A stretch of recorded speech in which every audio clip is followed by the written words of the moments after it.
Assalamualaikum warahmatullahi wabarakatuh.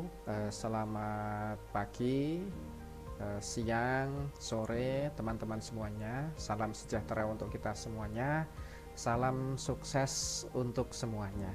Pada kesempatan hari ini, perkenalkan saya Muhammad Nur Ahsin akan menjelaskan materi tentang tahap-tahap melakukan wawancara. Jadi dalam pembelajaran jurnalistik tentunya ketika praktek meliput tentunya melakukan wawancara kepada narasumber.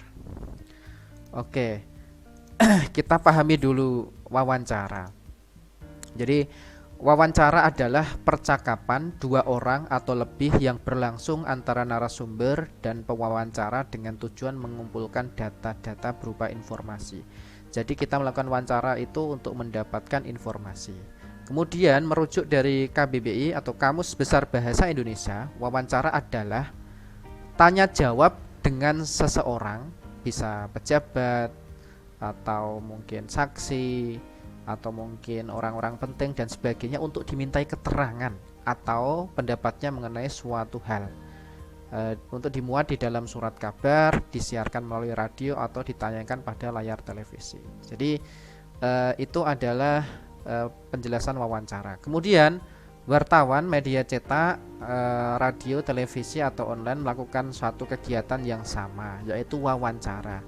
Seringkali mutu suatu berita sangat bergantung pada hasil wawancara. Nah, ini yang penting. Jadi wawancara itu menentukan baik atau tidaknya suatu berita. Betapa hebat seorang penulis apabila dia tidak dapat melakukan wawancara dengan baik akan gagal menghasilkan tulisan yang baik. Wawancara bisa dikatakan bagian penting dari jurnalisme. Nah, ini penjelasan sedikit wawancara. Kemudian jenis wawancara berdasarkan cara pelaksananya ada dua, yaitu wawancara terstruktur dan wawancara tidak terstruktur. Kalau wawancara terstruktur itu berpedoman pada daftar pertanyaan. Jadi sudah menyiapkan daftar pertanyaan dulu, sedangkan wawancara tidak struktur itu adalah wawancara yang tidak berpedoman pada daftar pertanyaan. Biasanya jenis wawancara ini cenderung lebih santai dan tidak formal. Kemudian biasanya wartawan yang sudah profesional, wawancaranya tidak terstruktur atau karena mungkin kejadiannya tiba-tiba dia mau tidak mau harus bertanya dan wawancaranya itu langsung gitu ya, tanpa persiapan. Kemudian siapa itu narasumber lah? Narasumber itu penting. Salah menentukan narasumber juga bisa menyebabkan tulisan itu kurang kurang pas. Nah, narasumber itu yang pertama orang yang melihat, mendengar, merasakan atau mengalami sendiri peristiwa yang menjadi fokus suatu wawancara. Narasumber ini sering disebut sebagai saksi mata.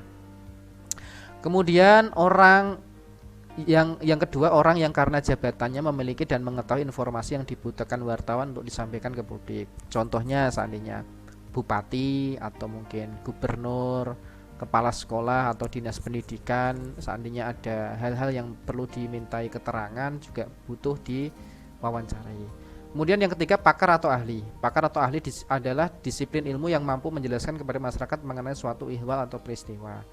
Seandainya ada jembatan roboh gitu ya, jadi kita bisa wawancara kepada ahli yang paham tentang jembatan. Kemudian tentang politik kita bisa wawancara pada ahli politik. Tentang komunikasi kita bisa wawancara pada pakar komunikasi. Kemudian hal yang penting juga itu melakukan verifikasi. Dari siapapun kutipan informasinya, sang wartawan tetap mempunyai kewajiban untuk melakukan verifikasi. Itu sesuai pasal 3 Kode Etik menegaskan wartawan ini selalu menguji informasi atau melakukan verifikasi. Verifikasi dapat dilakukan dengan mewawancarai narasumber lain atau dengan sumber informasi lainnya seperti data-data di perpustakaan. Data kepustakaan dengan menyebut sumbernya dapat menjadi bahan informasi untuk memperkaya suatu berita gitu ya. Jadi verifikasi itu penting karena bisa jadi narasumber itu ketika menyampaikan atau menjawab itu bisa juga tidak valid juga ketika menyampaikan sesuatu. Jadi kita butuh untuk mengecek apakah betul seandainya Presiden pertama Indonesia itu aslinya Soekarno, kemudian narasumber ketika ditanya menyebut Soeharto, itu kan salah ya. Nah, itu tidak sesuai. Jadi kita butuh untuk ngecek informasi itu. Kita berusaha sejauh mungkin seorang wartawan itu melakukan verifikasi. Lanjut, kemudian tahap wawancara. Nah ini tahap wawancara aslinya ada banyak menurut beberapa sumber, beda-beda ya. Jadi ini yang pertama adalah menentukan topik atau masalah. Anda topiknya apa? Topiknya pendidikan atau politik atau ekonomi atau yang lainnya. Kemudian memahami masalah yang ditanyakan. Wawancara yang baik tidak berangkat dengan kepala kosong. Ini ya. Kemudian menyiapkan pertanyaan. Jadi sebelum wawancara kita menyiapkan pertanyaan. Kemudian menentukan narasumbernya siapa. Kemudian setelah narasumber ditentukan, kemudian kita membuat janji menghubungi narasumber atau mengintai narasumber agar bisa ditemui. Nah ini ya. Jadi kita bisa membuat surat menyampaikan kepada yang bersangkutan. Kita bisa izin lewat WA atau kita inbox.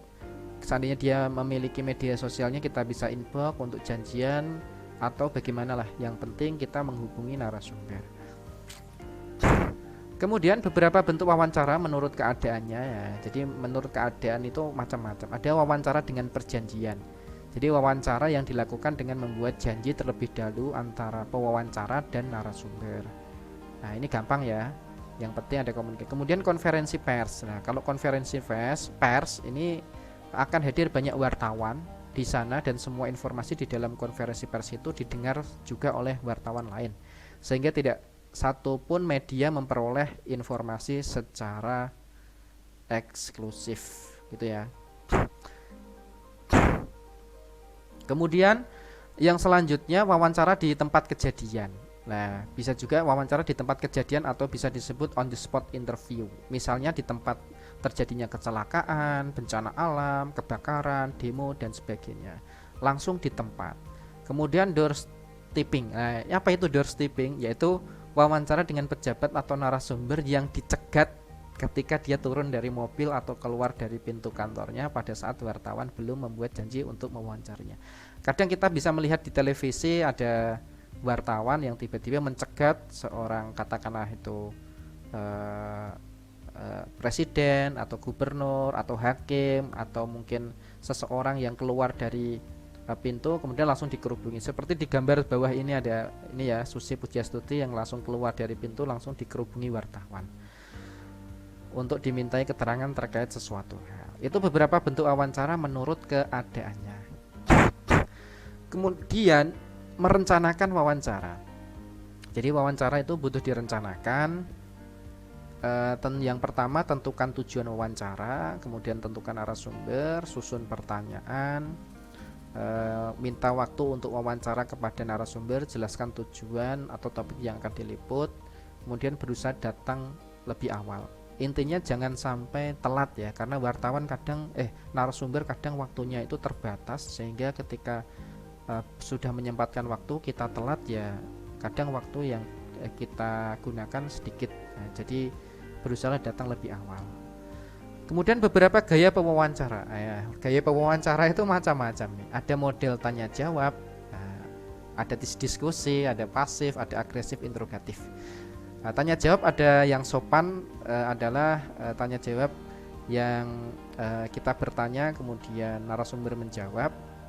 Ada yang sopan santun seperti layaknya orang bertanya jawab.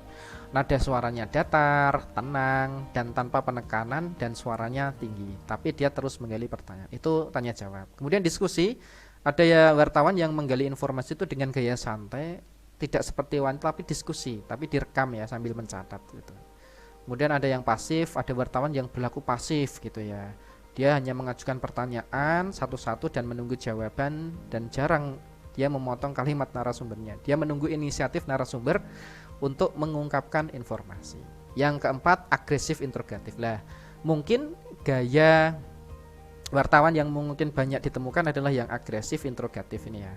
Wartawan aktif mengambil inisiatif pertanyaan, menyerang, mengkritik, Ada kalanya suaranya tinggi, ada kalanya membuat pernyataan yang sifatnya afirmatif lalu mendesakkan jawaban kepada narasumber dengan jawaban iya atau tidak gitu ya, supaya jelas.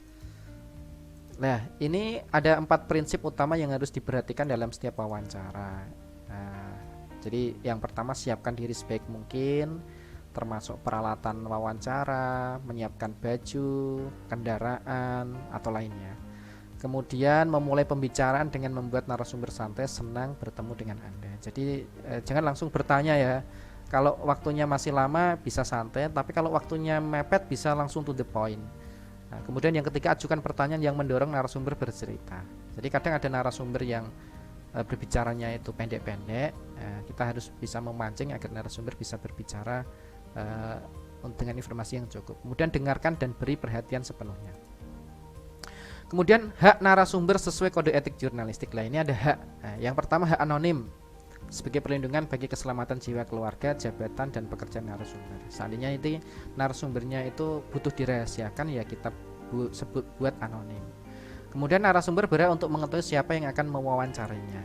Jadi seandainya kita mau janji Anda siapa, kemudian keperluannya apa, kita bisa tanya keperluan dari pewawancara, karena dia punya hak untuk mengetahui siapa yang akan mewawancarinya. Kemudian yang ketiga, narasumber berhak untuk mengetahui siapa saja narasumber lain selain dia yang diwawancarai, siapa lagi gitu ya. Dia punya hak itu. Yang empat, narasumber berhak menetapkan waktu terbaik untuk wawancara. Kemudian narasumber berhak menolak wartawan yang tidak diundang. Boleh, karena tidak diundang, tidak diperkenankan gitu ya. Etika wawancara lah, perkenalkan identitas diri Anda yang pertama. Seandainya Pak, saya seandainya Muhammad Nur Asin, saya dari media ini ingin menjelaskan atau mungkin ingin bertanya terkait dengan topik ini, seandainya begitu. Jadi identitas Anda siapa? Jangan-jangan Anda nggak jelas identitasnya ya. Jelaskan tujuan wawancara Anda, tujuannya apa, datang tepat waktu, terus menghormati permintaan responden buat secara tertulis gitu ya. Jadi kurang lebih itu etika wawancara. Kemudian ada ini ya, kepatuhan dalam melaksanakan permintaan narasumber, berarti wartawan patuh pada kode etik jurnalistik sekaligus profesionalnya. Wartawan profesional selalu mematuhi permintaan narasumber tentang atribusi. Apa itu atribusi? Gitu ya. Ini ada 4 jenis atribusi. Nah, yang pertama off the record. Jadi semua ucapan atau pernyataan narasumber dapat dikutip secara langsung dengan menyebut identitas lengkap, ada nama, jabatan, pangkat yang mengucapkan atau membuat itu dan di mana dia bicara. Itu off the record. Kemudian on background, semua pernyataan dapat dikutip secara langsung tapi tidak boleh menyebut identitasnya. Nah, ini ada yang on background. Jadi atribusinya harus disebut lebih dulu, misalkan seorang pejabat Gedung Putih mengatakan atau seorang juru bicara pemerintah mengungkapkan. Boleh. Kemudian on deep background, semua yang diucapkan dalam momen dapat digunakan tapi tidak boleh dikutip langsung dan tidak boleh ada atribusinya. Jadi boleh dikutip ini ya. Kemudian off the road, informasi yang diberikan secara off the record semata-mata untuk pengetahuan wartawan dan sama sekali tidak boleh diberitakan atau disiarkan dalam bentuk apapun. Mohon maaf, ini off the record ya, off the record. Jadi hanya untuk kepentingan tertentu dan tidak boleh diberitakan. Ini salah ketik ya. Oke, lanjut. Jadi melakukan wawancara lah. Jadi ini ada banyak ya. Melakukan wawancara itu seperti apa? Ciptakan, pertama ini ada macam-macam. Jadi gaya orang tuh berbeda-beda. Jadi yang pertama, ciptakan suasana santai, ajukan pertanyaan dasar yang mengundang jawaban. Kemudian kita kalau narasumber berbicara ya kita dengarkan, ajukan pertanyaan susulan, kontrol wawancara, kontak mata ya, lihat matanya, jangan lihat lainnya, lihat kanan kiri itu jangan. Kita beri perhatian. Kemudian beri narasumber cukup waktu untuk menjawab. Seandainya jawabannya itu panjang, kita beri kesempatan untuk menjawab panjang. Gitu ya. Seandainya sambil mikir ya kita beri waktu. Ajukan pertanyaan singkat, kalimat tegas. Kemudian bisa juga kita mengulangi pertanyaan apabila narasumber meminta atau kurang paham. Kemudian kita juga bisa minta narasumber mengulangi keterangannya apabila kurang jelas atau kabur. Seandainya kita sudah merekam tapi narasumber berbicaranya kurang jelas gitu ya, minta diulangi boleh. Bacakan kembali jawabannya seandainya itu memang penting gitu ya. Ajukan pertanyaan latar belakang, angkat soal pro kontra, sampai akhiri wawancara dengan nada positif. Nah itu beberapa hal terkait dengan wawancara. Saya kira wawancara itu tidak sulit ya, memang butuh banyak praktek. Bertemu dengan seorang yang penting, pejabat, itu juga membutuhkan cara bagaimana kita bisa negosiasi, bisa bertemu dan lain-lain. Itu suatu hal yang sangat penting. Dengan wawancara kita juga bisa mendapatkan banyak informasi yang bisa kita sampaikan kepada publik ya dari beberapa informasi itu. Demikian yang bisa saya sampaikan, mudah-mudahan bermanfaat. Saya akhiri. Wassalamualaikum warahmatullahi wabarakatuh. Terima kasih.